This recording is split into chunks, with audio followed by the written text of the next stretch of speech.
Good afternoon, and welcome to the intimate setting of the Schumann Room, named after the roundabout. It's our pleasure to have with us today Commissioner Margrethe Vestager to discuss 4 antitrust decisions that we have just taken. Commissioner? Thank you very much, Ricardo. Today, the Commission has taken 4 separate decisions to fine Asus, Denon Marantz, Pioneer and Philips a total of 111 million euros for breaching EU antitrust rules. These well-known manufacturers of consumer electronics, they put pressure on online retailers to maintain higher prices. They did so during a period from 2011 to 2015. If a manufacturer noticed that a particular online retailer was offering lower prices than they wanted, they would contact the retailer to tell him to increase their prices. And if the retailer did not cooperate, it would face sanctions. And these sanctions included, as an example, withdrawal of the supplies of the product in question. The online commerce market, it grows rapidly. Now it's worth over 500 billion euros in Europe every year.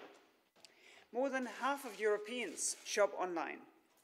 As a result of the actions taken by the 4 companies, millions of Europeans faced higher prices for kitchen appliances, hairdryers, notebook computers, headphones, and many other products they wanted to buy from online retailers.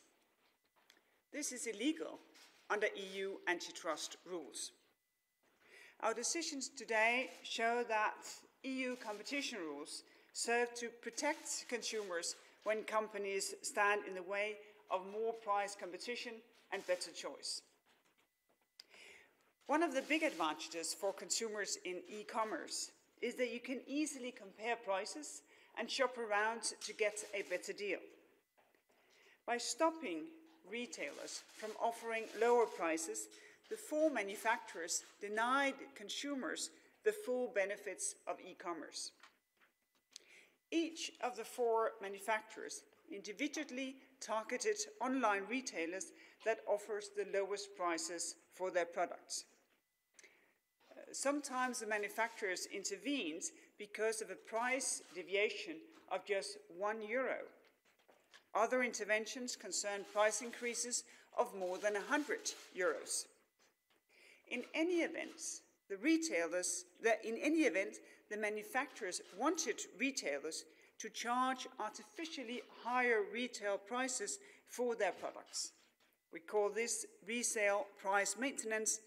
It meant that consumers were worse off. Under EU competition rules, minimum or fixed retail price maintenance is considered a restriction of competition and will usually be illegal. At the same time, our rules enable companies to justify their behavior if it creates efficiencies, like, for example, by making the launch of a new product a success for the benefit of consumers. Our rules also offer manufacturers possibilities to provide support and to protect brick-and-mortar shops. Neither was the case here. All 4 companies admitted that there was no justification for their actions and that they had broken competition rules. In fact, by targeting specific low-price retailers, the 4 manufacturers were also able to influence the prices other retailers charged. This is because online retailers, they use pricing algorithms and price comparison websites to constantly monitor in real time the prices charged by their competitors. Then they adjust their prices accordingly. So if one retailer offers lower prices than others, this prompts their competitors to lower their prices as well. Conversely, if that retailer puts their prices back up, others will follow. These practices were in place over a period of 4 years, and they stopped in 2015. That was after the Commission carried out unannounced inspections at the premises of certain manufacturers and started to look into these practices. Finally, a word about the geographic scope of these practices.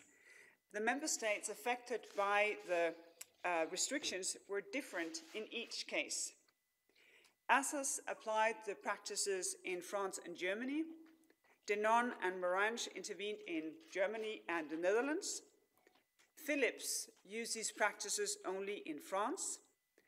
And Pioneer took action against retailers in 12 countries: Belgium, Denmark, Finland, France, Germany, Italy, the Netherlands, Norway, Portugal, Spain, Sweden, and the UK. As I mentioned, in all 4 cases, the companies admitted that they had broken competition rules. They also gave the Commission additional evidence. This helped us to take a decision and to tackle the problem for consumers quickly. As a result, we decided to reduce the fines by 50% for Pioneer and by 40% for the 3 other companies. Pioneer received a slightly bigger reduction because they came forward with better quality evidence than the others. This shows that as part of our antitrust investigations, we are prepared to recognize effective cooperation by companies. The level of fine reduction depends on the extent and the timing of cooperation in the specific case and the resulting benefits in terms of efficient procedure and effective enforcement. In the cases decided today, the companies acknowledged the infringement even before the issuing of a statement of objections. They also provided evidence that added significant value to what was already in the Commission's file. This allowed for a number of administrative efficiencies. So this kind of cooperation benefits both sides, and ultimately, effective and swift enforcement of our rules benefit consumers. So to conclude, our decisions demonstrate that the Commission will sanction anti-competitive behavior in e-commerce markets that aims to prevent price competition between retailers against the interests of consumers. Such practices are a serious violation of European competition rules. E-commerce creates enormous possibilities for consumers as well as for businesses. In principle, consumers can, from the sofa back home, find what they need and compare prices from sellers all over Europe. So their choice isn't limited as to what is on offer locally. Similarly, businesses can trade throughout our single market of more than 500 million people using just a single website as their shop window. But e-commerce also brings challenges for competition. And that is why the Commission did a sector inquiry into the e-commerce sector. We did that to identify business practices that may restrict competition.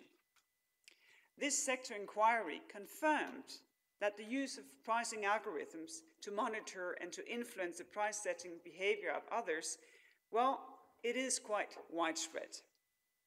We also found in the sector inquiry that more than 1 in 10 surveyed retailers experienced cross-border sales restriction in the distribution agreements. Such restrictions, well, they limit their ability to sell online to consumers in other member states. Specifically, we are now looking into concerns that Guess, Nike, Sanrio, and Universal Studios are restricting cross-border and online sales of products in distribution agreements. These investigations are ongoing, and I will, of course, not prejudge the outcome. To conclude, through our competition enforcement tool, we will remain vigilant to ensure that consumers are not harmed when shopping, that be online or offline. Thank you.